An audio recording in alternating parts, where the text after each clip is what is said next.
৩,৫০০ আমাৰ মহিলা বিভিন্ন কাৰণত থাকি গৈছিলে। মুখ্যমন্ত্ৰীয়ে প্ৰতিশ্ৰুতি দি থৈছিলে, কথা দি থৈছিলে যে এইটো যেনেকৈ হ'লেও দিবগৈ বুলি। আজি এই চেকবোৰ আহি পাইছে, সেইকাৰণে আমি আনুষ্ঠানিকভাৱে আজি বিতৰণ কৰিছোঁ। তাৰ কাৰণে মই এনে অভিলাষী আঁচনি যে মহিলাসকলক গ্ৰাম্য অৰ্থনীতি আগুৱাই নিয়াৰ এটা অংশীদাৰ কৰাই গোটেই অসম আৰু ভাৰতবৰ্ষক সেৱা কৰাৰ আৰু ভাৰতবৰ্ষ আৰু অসমৰ অৰ্থনীতিক আগুৱাই নিয়াৰ অংশীদাৰিত্ব কৰাৰ কাৰণে মুখ্যমন্ত্ৰী ডাঙৰীয়াক মই ধন্যবাদ জ্ঞাপন কৰিছোঁ।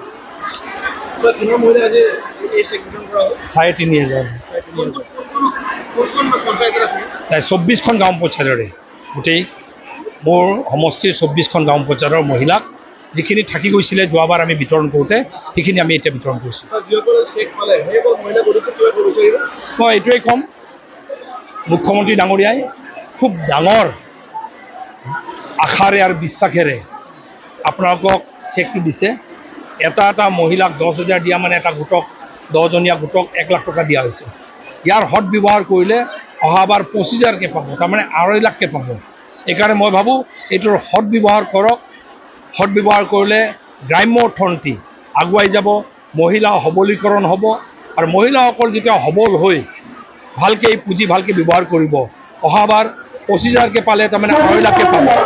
এনেকৈ যদি হয় অসম আগবাঢ়িব, ভাৰতবাসীও শক্তিশালী হ'ব। ধন্যবাদ।